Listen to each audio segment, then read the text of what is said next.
The Arizona sun beat down like a blacksmith's hammer on the parched earth. Elias Vance, a man whose face was etched with the silent hardships of a life lived alone, wiped the sweat from his brow with a calloused hand. His small farm was little more than a dusty patch of land with a modest cabin and a few stubborn rows of corn that struggled against the relentless heat.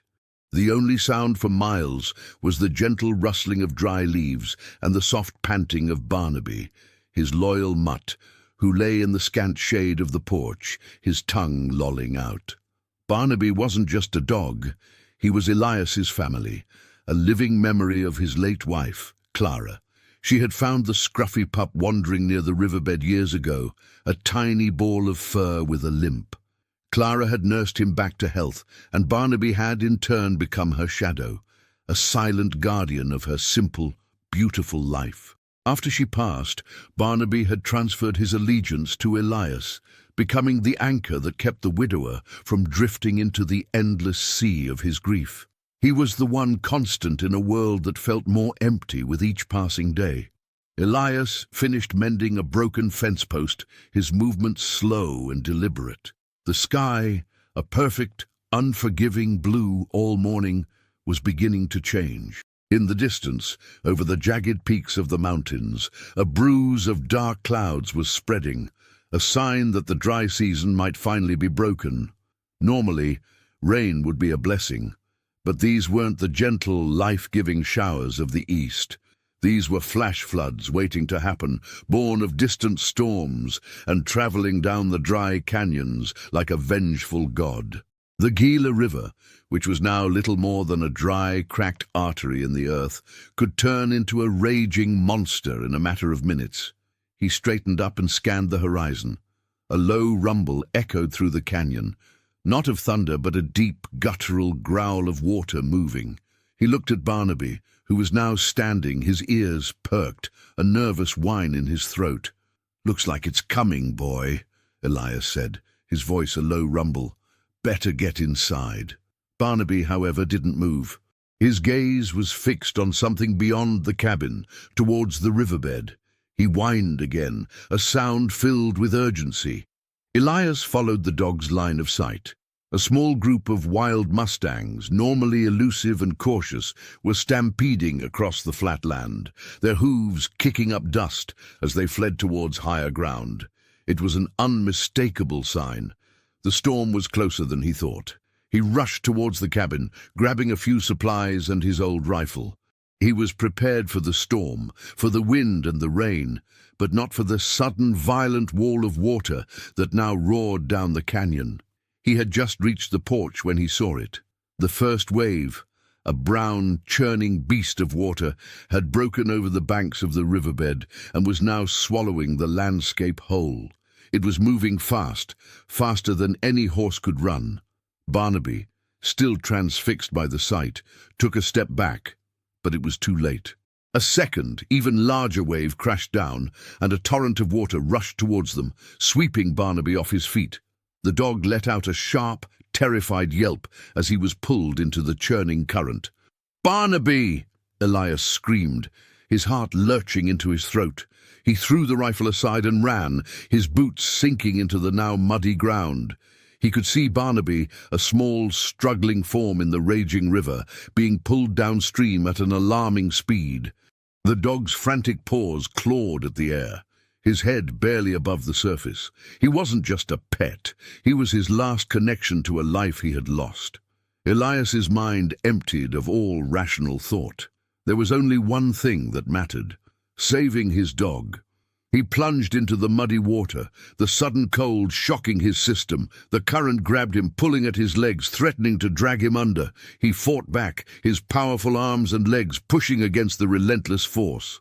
The roar of the water was deafening, drowning out the sound of Barnaby's desperate cries. He had to reach him. He had to. He pushed forward, his muscles burning, his lungs screaming for air. He could feel the debris, broken branches, rocks and mud, scraping against his skin. The current was a living thing, angry and unyielding, but Elias was fueled by a primal force, the raw, untamed love for his companion. He was a man who had already lost so much. He would not, could not, lose Barnaby. He pushed on, each stroke a testament to his unbreakable will. He was a simple farmer, not a hero, but in this moment, in this raging river, he was fighting a battle for his soul, a battle for the one thing that still gave his life meaning. He fought the river, not with strength alone, but with a heart full of desperate love. He would save his dog, or he would die trying. Elias's body ached, his lungs burned, and his mind was a whirlwind of panic and adrenaline. He had been carried a good 100 yards downstream, clinging to a large, half-submerged log that had thankfully slowed his descent. Ahead of him, the churning water showed no sign of Barnaby. A wave of hopelessness washed over him, colder than the river itself. He had failed. He had lost his last friend, his last piece of Clara. He closed his eyes, a single hot tear mingling with the cold, muddy water on his cheek. Suddenly he heard it, a faint, desperate whine that cut through the thunderous roar of the river. It was Barnaby. Elias's eyes shot open. He scanned the muddy, violent banks. There, wedged between a pile of uprooted tree limbs and a large boulder, was his dog, his fur matted with mud, his body shaking. He was alive. Elias pushed off the log, ignoring the fresh scrapes on his arms and legs, and began to fight his way to the bank. The current was still strong, but the hope of seeing his dog gave him a new surge of strength. He finally reached the shallow water near the bank, his feet sinking into the thick, sucking mud. He crawled on his hands and knees, his body trembling with exhaustion. Barnaby whined again, a sound of relief and fear. The dog was stuck, but not by the debris. As Elias got closer, he could see the dog's tail, a muddy, frantic metronome, but his head was angled down, his body strangely rigid. He was looking at something. Barnaby's paws were resting on something, something human. Elias's heart, which had just begun to slow, hammered against his ribs again. He reached Barnaby and wrapped an arm around the dog's shivering body. "You're okay, boy," he whispered, his voice hoarse. As he pulled Barnaby to safety, he got a better look at what had held the dog's attention. It was the back of a man, half buried in the mud and debris. The man's arm was twisted at an unnatural angle, and a dark stain was spreading on the back of his shirt. A cold dread seeped into Elias's bones. He didn't want to touch the body, didn't want to get involved, but he couldn't leave a man to die, or worse, to rot in the mud. He carefully approached the figure, pushing aside a broken branch. He saw the face first, rugged, unshaven, and streaked with mud and blood. The man was unconscious, his breathing shallow and rattling, but he was alive. Elias knelt beside the man and saw what had caught Barnaby's attention. The man was clutching a leather satchel to his chest. It was a strange satchel, oddly heavy, with a brass clasp. Something about the way the man held it, even in his unconscious state, screamed possession. Elias, a simple man who respected other people's property, didn't dare touch it. He tried to check the man's pulse, his fingers fumbling on the cold, clammy skin of the man's wrist. It was weak, but it was there. The storm was beginning to pass, the rain slowing to a drizzle. The sun was now trying to break through the clouds, casting a sickly yellow light over the flooded landscape. Elias looked at the unconscious man. He couldn't leave him here. The flash flood could come back, and if it didn't, the man would surely die of exposure. He had to bring him back to the cabin. It was the right thing to do. He was about to get up and figure out how to move the man when he saw something else. Tucked into the man's belt was a Colt peacemaker, and on his other side, a worn, tattered leather wanted poster. The paper was soaked and smeared, but the drawing of a man with a distinctive scar over his eye was still visible. Elias's breath caught in his throat. He had seen this poster before, in the dusty general store in town. The man in the drawing was Thomas the Serpent Rourke, a notorious outlaw known for his ruthlessness and his uncanny ability to evade capture. The reward was a staggering $2,000. Elias froze. This wasn't just a stranger. This was a man with a price on his head, a man who had left a trail of violence and destruction wherever he went. and he was unconscious, lying in the mud, with a satchel that was probably filled with his ill-gotten gains. The thought of the gold made Elias's stomach clench. He had struggled his whole life, working his land with his bare hands, barely scraping by. $2,000 could change everything. It could buy him a new life, a new farm, a future. He looked at the man's still form. Then he looked at Barnaby, who was now licking his hand, a look of pure relief in his eyes. Barnaby had led him here, had saved this man. And now Elias had to make a choice. He could leave the man, take the satchel and disappear, or he could do the right thing, take him back to the cabin and face the consequences. The choice was a heavy one that could either lead to a life of comfort or to a world of trouble. He knew what Clara would have done. She would have helped him, no matter who he was. With a sigh of resignation, Elias made his decision. He couldn't be the man who let another human being die, no matter who they were. He would take him back, and he would see what was in that satchel. Moving the unconscious man was far from easy. He was a solid mass of muscle and bone, and Elias, still recovering from his own battle with the river, struggled to get him to the cabin. He had to make 2 trips, first carrying the man's body, then returning for the satchel and the man's gun. The satchel was heavier than he expected, the clinking sound inside confirming his suspicion that it was filled with gold coins. The temptation to open it was overwhelming, but he resisted, his sense of honor, however battered, still holding firm. He told himself he'd look at it later, when the man was stable or dead. Back at the cabin, Elias dragged the man inside and laid him on the floor, the rough wood a stark contrast to the mud and debris he'd been in. Barnaby sniffed at the man's face, a low growl in his throat. "Easy, boy," Elias said, trying to calm the dog. "He's a guest."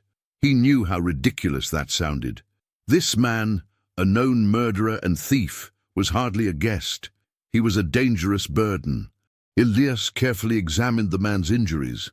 The back of his head had a nasty gash, probably from hitting a rock in the river. He had a few broken ribs, and his left arm was definitely broken, the bone visibly jutting out at an unnatural angle. He was also soaked to the bone and shivering. Elias stripped the man of his wet clothes, his hands moving with the practiced efficiency of a man used to hard work. He found a deep, jagged scar over the man's right eye, just as the wanted poster had depicted. This was undoubtedly Thomas Rourke.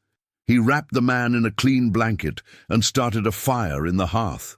The cabin, a place of silent solitude for so long, was now filled with the low hiss of the fire and the ragged breathing of a man who could very well be a killer.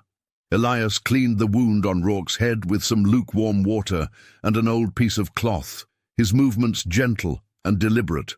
He splinted the broken arm as best he could, using a couple of thin planks and strips of cloth from an old bedsheet.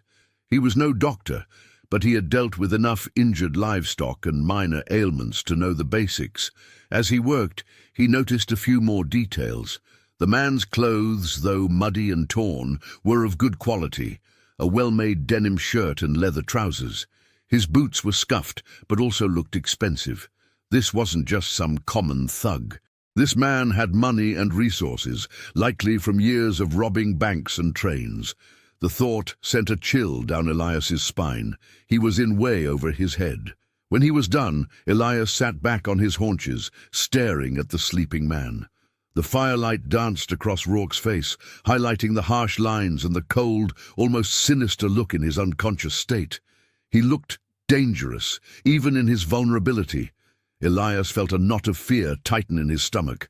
What if he woke up? What if he was violent? What if he killed Elias and took his gold? Elias picked up Rourke's Colt from the floor, a heavy, cold piece of metal in his hands. It felt alien and wrong. He wasn't a man of violence. He was a farmer. He got up and went to the small kitchen. He made himself a cup of coffee, the bitter, dark liquid a welcome comfort.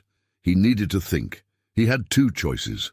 He could wait for Rourke to recover and then send him on his way, hoping he would be grateful enough to leave him alone. Or he could tie him up and ride into town to get the sheriff. The second option seemed safer, but it also felt like a betrayal. He had risked his life to save this man. Handing him over felt wrong, and besides, there was the gold. The satchel sat on the floor, a silent, mocking presence. The temptation was still there, a constant nagging voice in the back of his mind.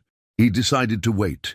He would give the man a day or two to recover. He couldn't just leave him tied up without giving him a chance. He was a human being, after all, and even a wanted man deserved a fair chance. He settled down in his chair, his rifle across his lap, and watched the man sleep, his mind a whirlwind of conflicting emotions. He was a simple man, and he had just brought a storm into his peaceful, lonely life. He had no idea what to do, but he knew one thing. His life had just changed forever. 2 days passed in a tense, silent stalemate. Elias, ever vigilant, slept little. He had to balance his fear with the basic human need to care for another. He fed Rourke small amounts of broth and water, and the man, still half-conscious, swallowed with a rasping gurgle. The fever came and went, drenching Rourke in a cold sweat that Elias would have to wipe away. He was a nurse to a man who could at any moment become his executioner.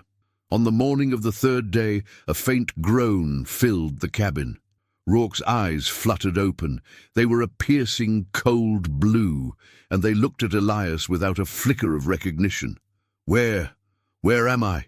he rasped, his voice a dry, gravelly sound. "You're safe," Elias said, his hand instinctively tightening on the rifle he kept by his side. "I found you in the river. The storm." Rourke's eyes, still dazed, scanned the room. They landed on Elias, then on Barnaby, who was now sitting a safe distance away, a low growl in his throat. Rourke's gaze hardened when he saw the dog. Then he saw the splint on his arm, the bandage on his head. He tried to sit up, a flash of panic on his face. My satchel?" "It's here," Elias said, pointing to the leather bag on a small table near the fire. He had put it there for a reason, a constant reminder of the stakes. Rourke's eyes locked on the satchel, a look of fierce possessiveness in them. He relaxed a little. "Who are you?" he asked, his voice now a little stronger.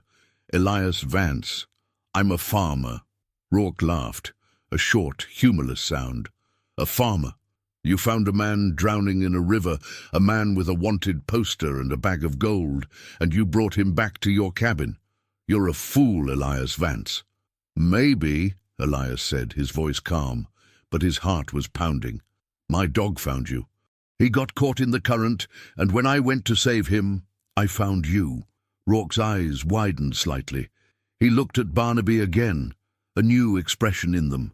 Not fear, but a strange mixture of curiosity and disbelief. "Your dog," he muttered, almost to himself. "A dog saved me." "What's in the bag?" Elias asked, cutting to the chase. "Is it gold?" Rourke's eyes narrowed. He looked at Elias, a calculating glint in his cold blue eyes. "Yes," he said, his voice now a low whisper. "It is. And it's mine? You didn't touch it?" It wasn't a question, it was a statement. "No," Elias said, his voice flat. "It's untouched, but you have to know. I know who you are. I saw the wanted poster."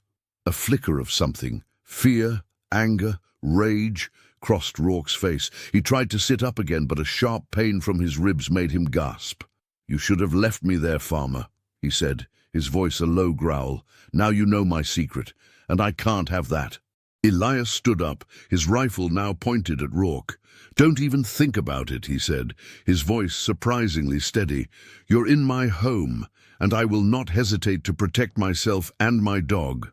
Rourke's expression shifted again, from anger to something resembling a smirk. "You don't have it in you, farmer. You're a good man. You saved me. You wouldn't kill me." "Don't push me," Elias said, the rifle still pointed at the man's chest. "You're wrong about me. I am a man of peace, but I am also a man of honor, and I will protect what is mine." Rourke said nothing. He simply stared at Elias, a new respect dawning in his eyes. The farmer was not as simple as he looked. He was a man of quiet strength, A man who, despite his gentle nature, was capable of violence when pushed. The silence in the cabin was thick with unspoken threats and a strange, grudging respect. The storm had passed, but the real storm, the one brewing between these two men, had just begun. The atmosphere in the cabin was thick with an uneasy tension. Elias had lowered the rifle but kept it close, a silent promise. Rourke, now fully awake and aware of his surroundings, watched Elias with the same predatory intensity a hawk watches a rabbit. He knew his life was in this man's hands, and that knowledge seemed to infuriate him. "So what's your plan, farmer?" Rourke asked, his voice laced with a sarcasm that grated on Elias's nerves. "You going to keep me as a pet? Wait for the sheriff to come by?" "My plan is to let you recover," Elias said, his voice flat. "And then you're going to leave. We'll forget this ever happened." Rourke scoffed. "Forget? You think I'm going to forget the man who saved my life? The man who knows my name and my face? No, Elias, that's not how this works." "I don't care how it works," Elias said, a flicker of anger in his voice. "I don't want your money. I don't want your problems. All I want is to go back to my life." "But your life is here," Rourke said, a sly grin on his face. "And my life is on the road, with a whole lot of men who want this gold and my head. You think they won't come looking for me? You think a flash flood will stop them? No, they'll follow the river. They'll find the washed-out tracks, and they'll come knocking on your door." Elias felt a cold knot in his stomach. He hadn't thought of that. He had been so focused on Rourke and the gold that he hadn't considered the men who would be looking for them. Rourke was right. He wasn't just a man with a price on his head. He was a beacon for trouble, a magnet for violence. And Elias had just tied himself to that magnet. "We need to get out of here," Rourke said, his voice suddenly serious. "You and me, we need to go, now, before they find us." "Go where?" Elias asked, his mind reeling. "This is my home." "Your home is a trap," Rourke said, his voice a low growl. "They'll find us here.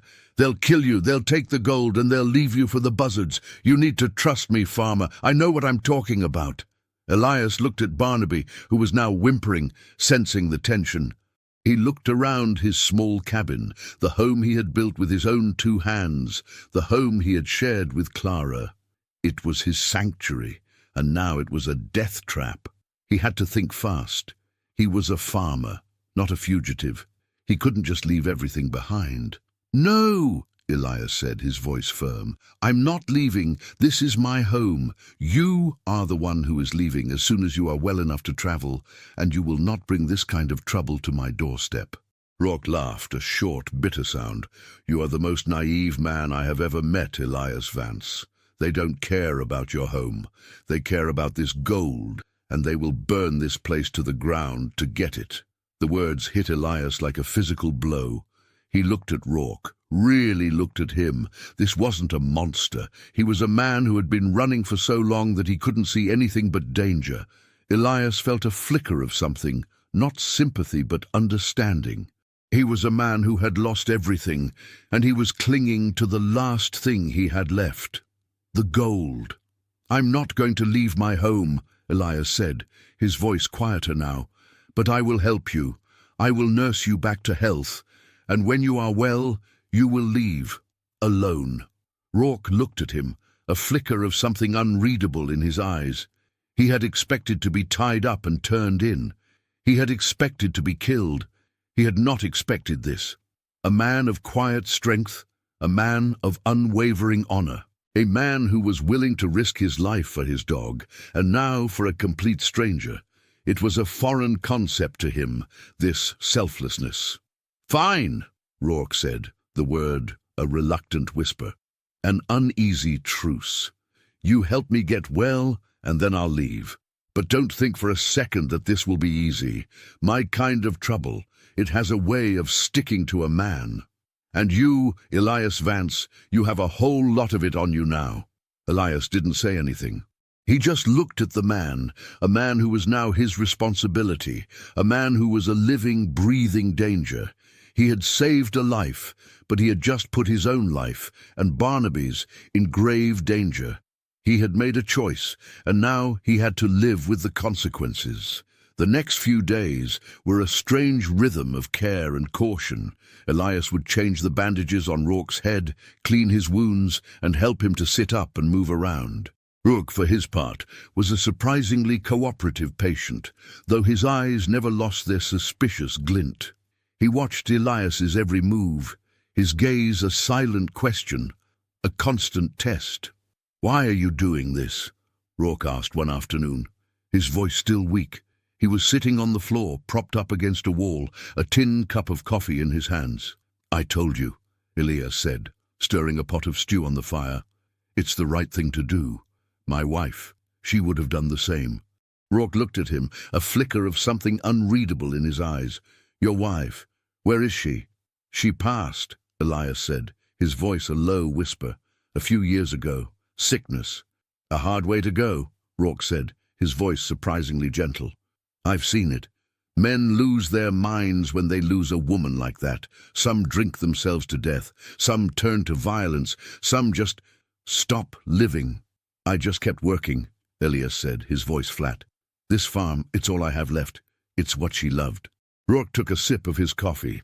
"You're a good man, Elias Vance," he said, the words sounding strange coming from his mouth. "And a fool.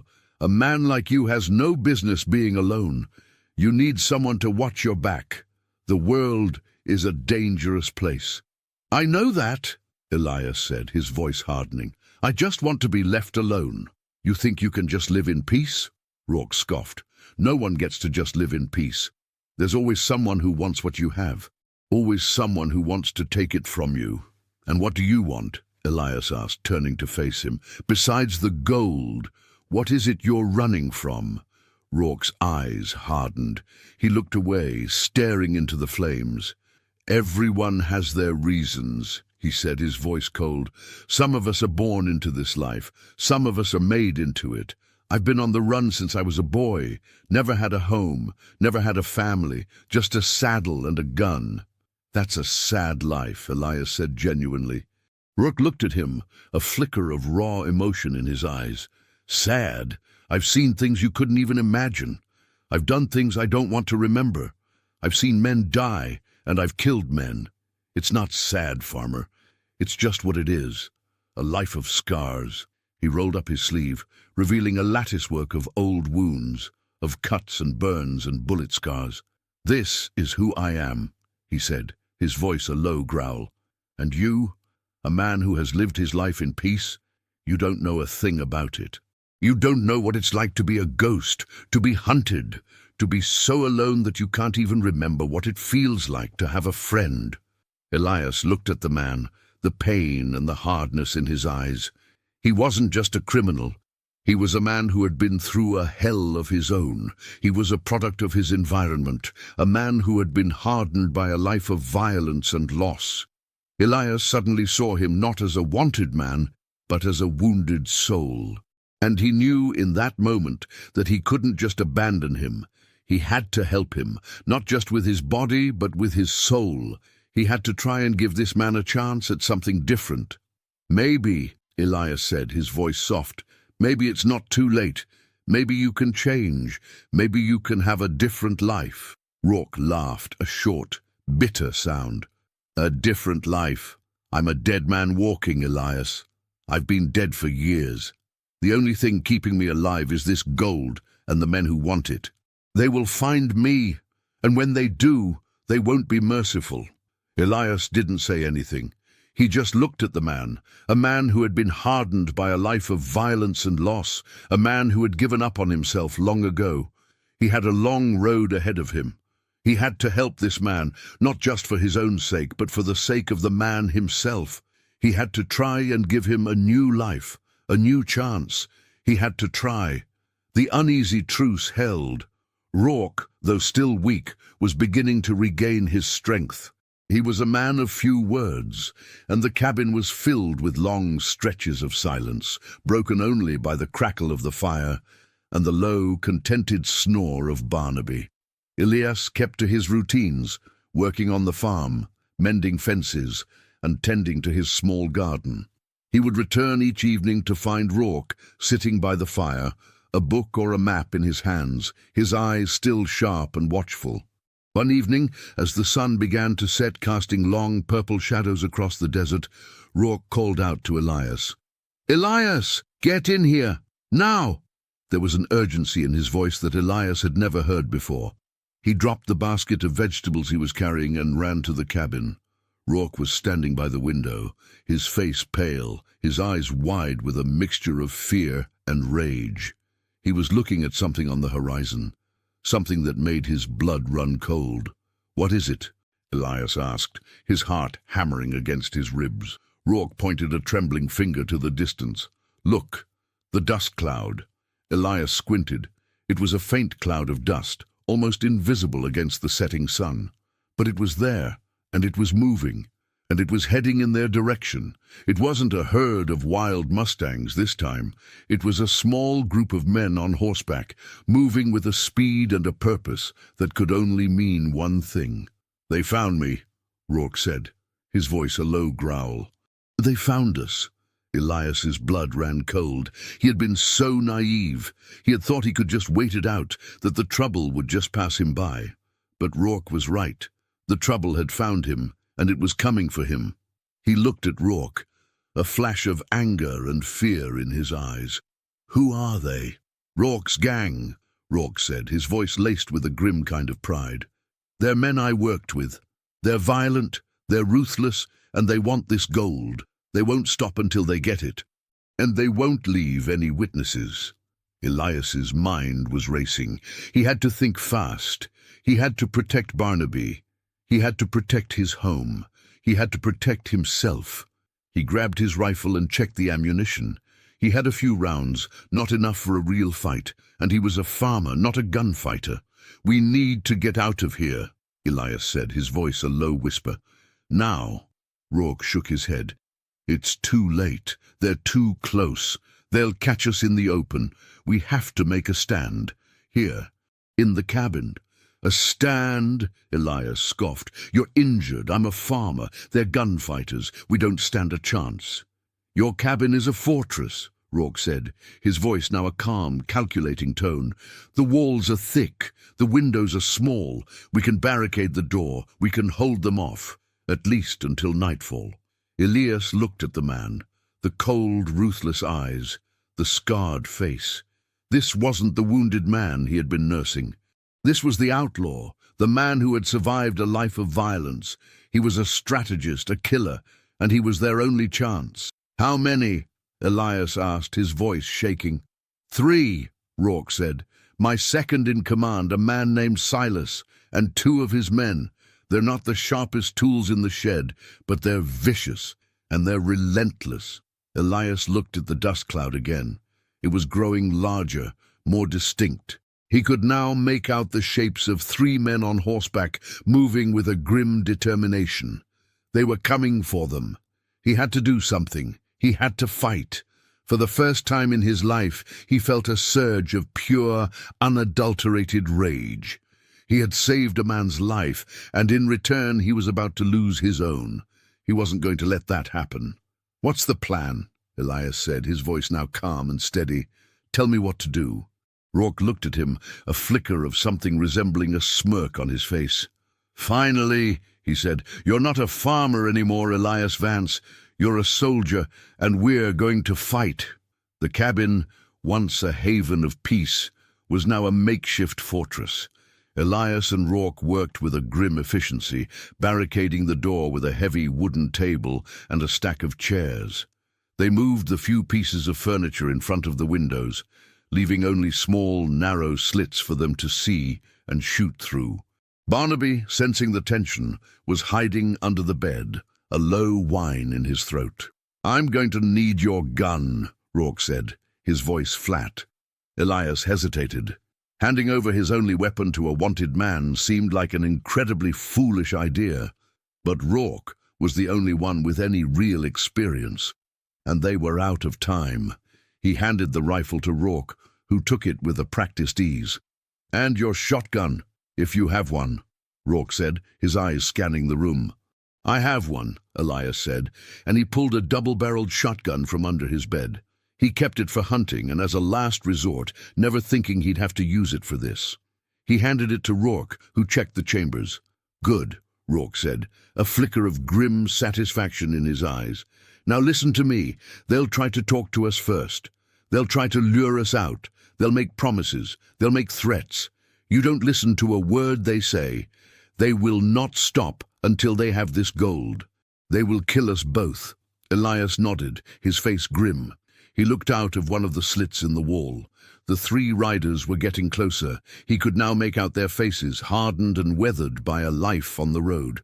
The one in the lead, a man with a scarred face and a cruel glint in his eyes, was a perfect match for the man Rourke had described. Silas. "Here they come," Elias said, his voice a low whisper. The riders dismounted a few yards away from the cabin, their movements slow and deliberate. They were professional killers. Silas, the leader, stepped forward, a smug look on his face. "Rourke!" he yelled, his voice a loud, confident shout. "We know you're in there. We know you have the gold. Come on out and we can make this easy." Rourke chuckled, a dry, humorless sound. "You hear that, farmer? Easy. He thinks this is a game." "We can talk, Silas," Rourke yelled back, his voice surprisingly strong. "Let's just talk." "No talk, Rourke," Silas shouted back, his voice now laced with a frustrated rage. "We want the gold, and we want you. You left us, you son of a bitch. You left us to die in that river. Now we're here to collect." "I'm not coming out, Silas," Rourke shouted back. "And you're not getting the gold. It's gone. It's lost in the river. I have nothing." A long moment of silence passed. Silas laughed, a short, bitter sound. "You're a liar, Rourke. You always were. We followed your trail. We know you're in there with that farmer. Now listen to me, farmer. You don't have to die for this coward. Just toss the gold out, and we'll leave you be."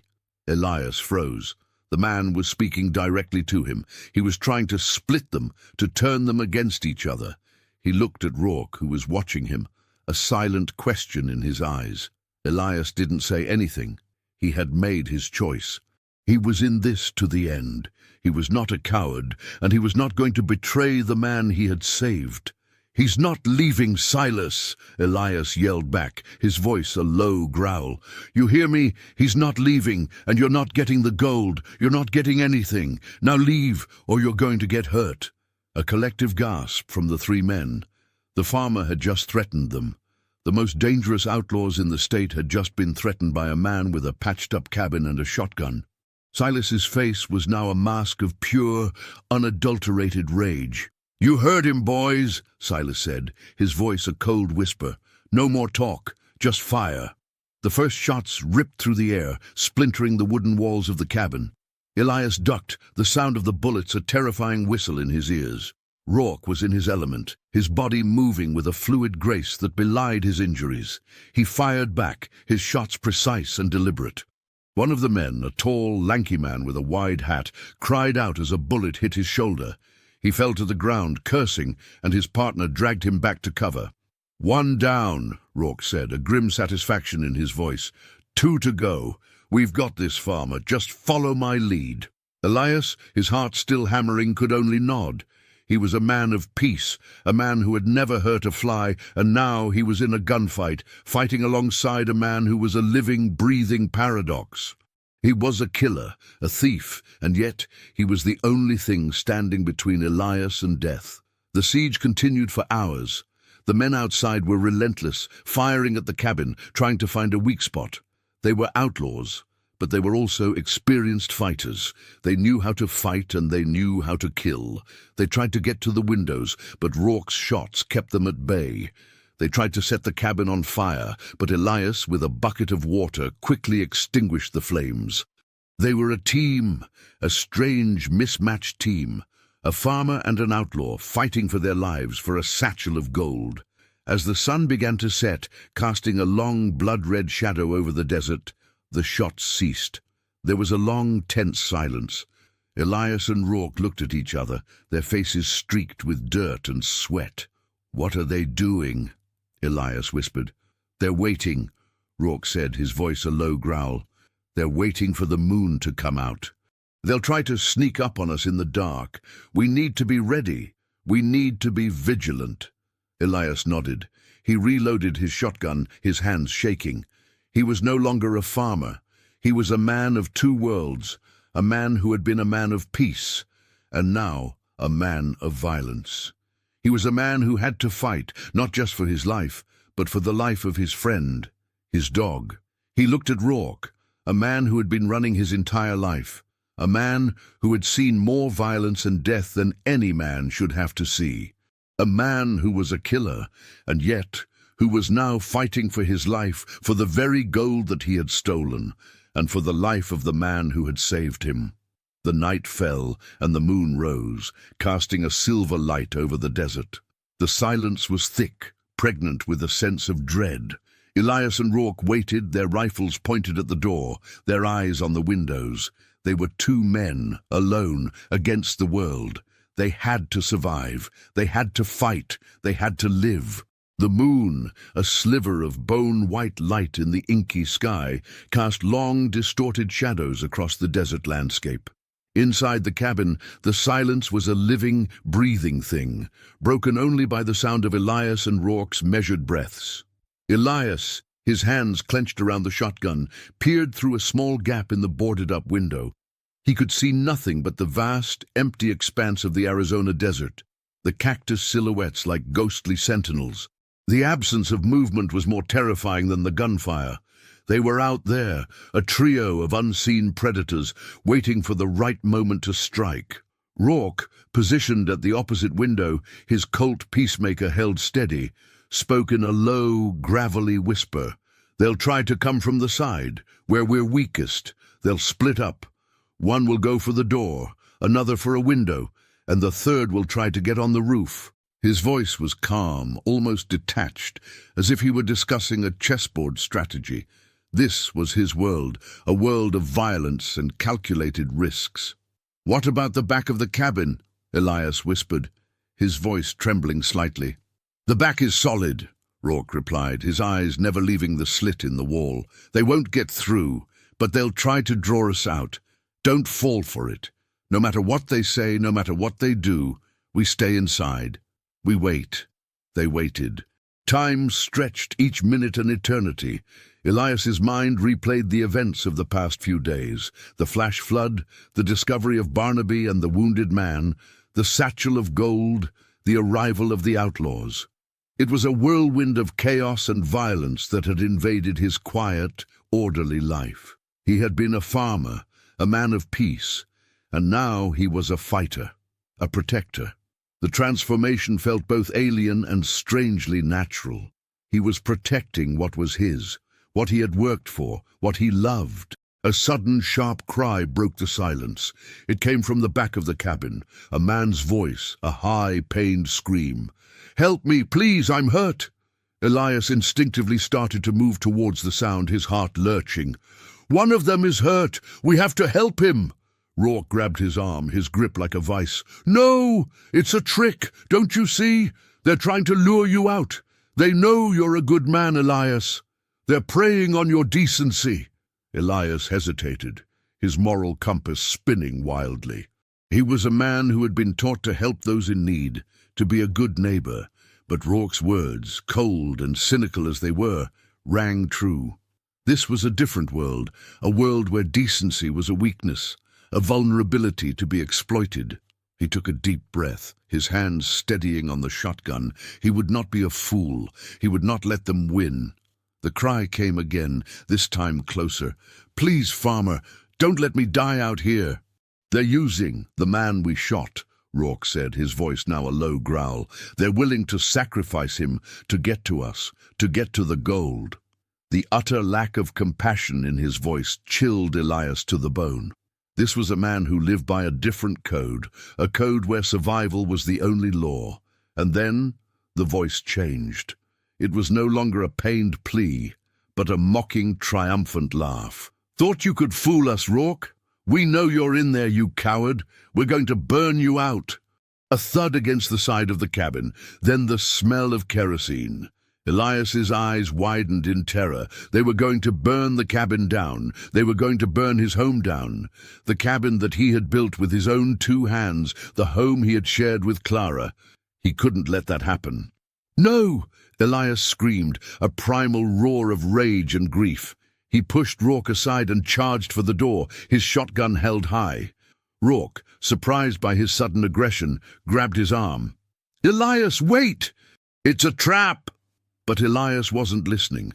His mind was filled with the image of his home, his sanctuary, engulfed in flames. He threw open the door, his eyes scanning the darkness. He saw a figure, a man with a torch in his hand, standing in the shadows. He raised the shotgun and fired. The sound was a deafening roar in the silence of the night. The man with the torch fell back with a cry. But as he fell, another man, the one from the roof, dropped down behind Elias, a knife gleaming in his hand. "Got you, you bastard!" he hissed, his voice full of hate. Elias turned, his heart in his throat, but it was too late. The knife was coming for him, a cold, deadly blade. He closed his eyes, bracing for the inevitable. But the blow never came. A gunshot rang out, loud and clear. The man with the knife cried out and fell to the ground. Elias opened his eyes to see Rourke standing behind him, his Colt peacemaker still smoking, his face a mask of cold fury. "I told you it was a trap, you damn fool," he growled, his voice a low whisper. "You have to learn to listen to me, Elias, or you're going to get us both killed." Elias stood there, trembling, the shotgun still in his hand. He looked at the 2 fallen men, a wave of shock and disbelief washing over him. He had shot one. Rourke had shot the other. They were dead. He had killed a man.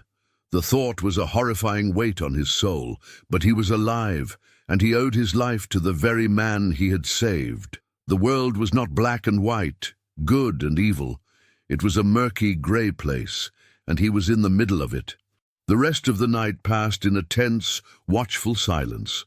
The 3 men were gone, 2 dead, 1 wounded, but the danger still felt very much alive. Elias and Rourke worked quickly, dragging the bodies of the 2 fallen men away from the cabin, burying them in shallow graves in the desert. It was a grim, macabre task, and Elias felt a cold sickness in his stomach. He had taken a life. He was a killer. He was no longer just a farmer. As they worked, Rourke was all business. He was a man who had done this before. A man for whom death was just another day at the office. He was an efficient, ruthless machine. He showed no remorse, no hesitation. He was just doing what was necessary to survive, and Elias, for the first time, saw the true nature of the man he had saved. He was not a victim of circumstance. He was a product of his life, a man hardened by a world that had no place for softness or compassion. "You're a good shot, farmer," Rourke said as they finished, his voice surprisingly neutral. "You had to be, to survive out here." "I'm not a good shot," Elias said, his voice flat. "I've never killed a man before. I've never even hurt anyone." "Well, you have now," Rourke said, his voice a low growl, "and you'll have to live with it. You can't go back to who you were, not after this. The world, it changes you. It breaks you down, and it builds you back up into something new." Elias didn't say anything. He just looked at the shallow graves, the mounds of dirt, a stark reminder of the night's violence. He felt a profound sense of loss, not just for the men they had killed, but for the man he used to be. The peaceful, simple man who had only wanted to be left alone. That man was gone, buried in the desert alongside the outlaws. They returned to the cabin as the first light of dawn broke over the mountains. The cabin was a mess, the walls and windows riddled with bullet holes. The smell of gun smoke and fear still lingered in the air. Barnaby emerged from under the bed, whimpering, and Elias hugged him close, the dog's warmth a small comfort in the cold reality of his new life. Rourke, meanwhile, was already planning their next move. He was a man who was always one step ahead, always thinking of the next move. "We can't stay here," he said, his voice a low whisper. "The other man, Silas, he'll be back. He'll bring more men. They'll be looking for revenge. We have to go, now. Go where?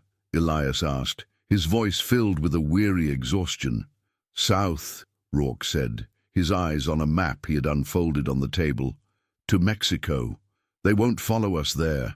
We can cross the border, sell the gold, and disappear. A new life, a new start. Elias looked at him, a flicker of something unreadable in his eyes. A new life? With you? You're a wanted man. I'm a man who just killed 2 people. We're fugitives. We can't just disappear. Yes, we can, Rourke said, his voice now a low, intense growl. You and me. We're a team now. We're a force. They'll never expect it. The peaceful farmer and the wanted outlaw. It's perfect. We can start a new life. A beginning. Elias looked at the man, the lines of his face hardened by a lifetime of violence and loss.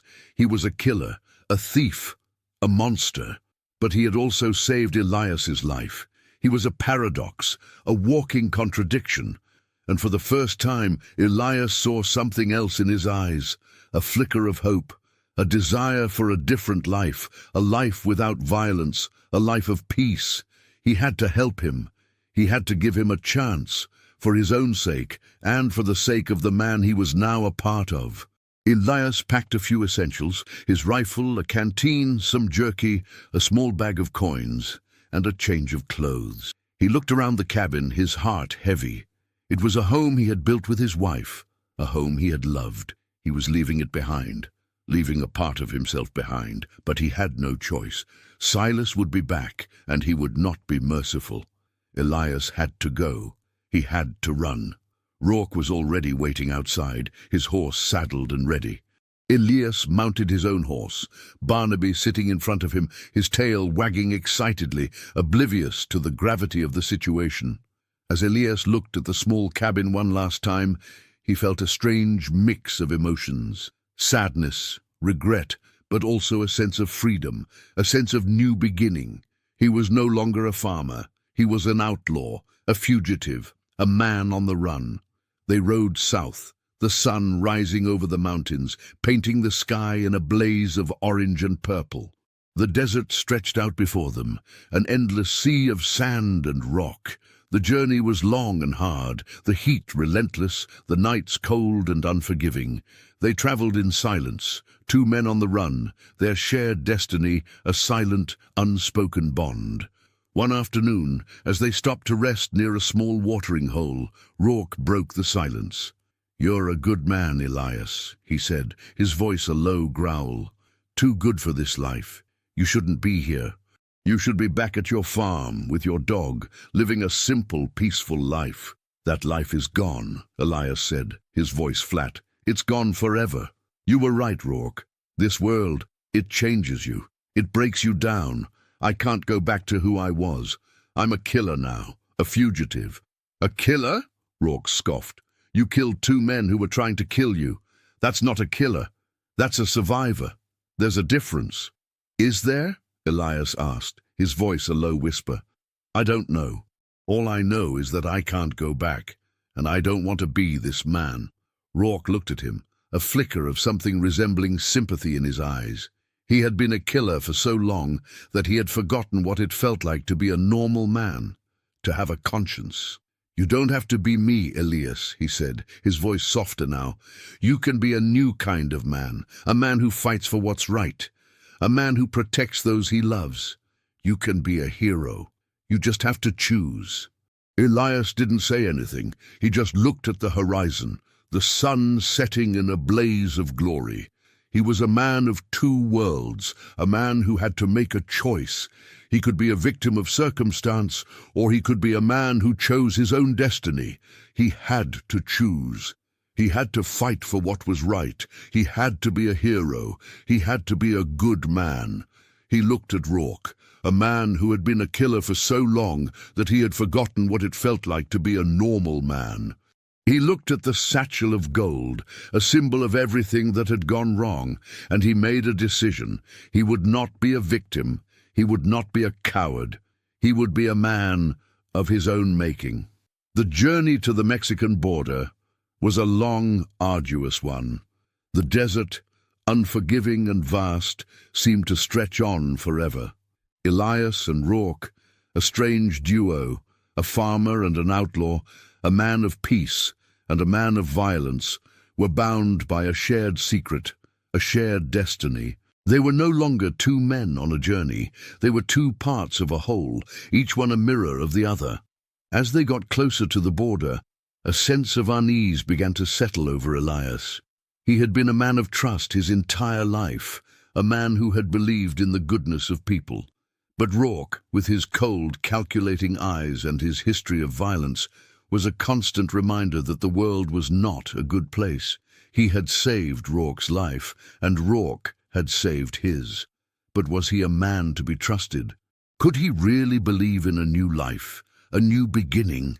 One evening, as they were making camp, Rourke sat by the fire, a map spread out on the ground, his face illuminated by the flickering flames. He was silent, lost in his thoughts. Elias, watching him, felt a sudden, profound sense of unease. He had to know. He had to ask. "Rourke," Elias said, his voice a low whisper, "what's in the bag? The gold. Is it really just gold?" Rourke looked up, his eyes meeting Elias's, a flicker of something unreadable in them. "Yes," he said, his voice a low growl. "It's just gold. What else would it be?" "I don't know," Elias said, his voice shaking. I have to know. Why is it so important to you? Why are so many people willing to kill for it?" Rourke looked away, staring into the flames. "It's a story for another time, farmer," he said, his voice flat. "We have to get to the border. The longer we're out here, the more likely Silas is to find us. Just trust me. We're in this together." But Elias couldn't just trust him. He had to know. He had to know what he was risking his life for. He reached out and with a trembling hand opened the satchel. The clinking of the coins was a symphony of temptation and danger. He looked inside, and his breath caught in his throat. It wasn't just gold. Beneath the layers of gold coins, he found a small, worn, leather-bound book. He carefully pulled it out, his hands shaking. It was a ledger. He opened it, his eyes scanning the pages. It was a list of names, of dates, of places, a list of every bank Rourke had ever robbed, every train he had ever held up, every man he had ever killed. It was a ledger of a life of crime. It was a confession, and it was a map to every dollar Rourke had ever stolen. Elias looked up at Rourke, his eyes wide with a mixture of fear and betrayal. "What is this?" "Ooh," he whispered, his voice shaking. "This isn't just gold. This is a confession. This is your life's work." Rourke's eyes hardened. He reached out and snatched the ledger from Elias's hands. "I told you it was a story for another time," he said, his voice a low growl. "You shouldn't have looked, Elias. Now you know my secret, and I can't have that." Elias's heart hammered against his ribs. He had been a fool.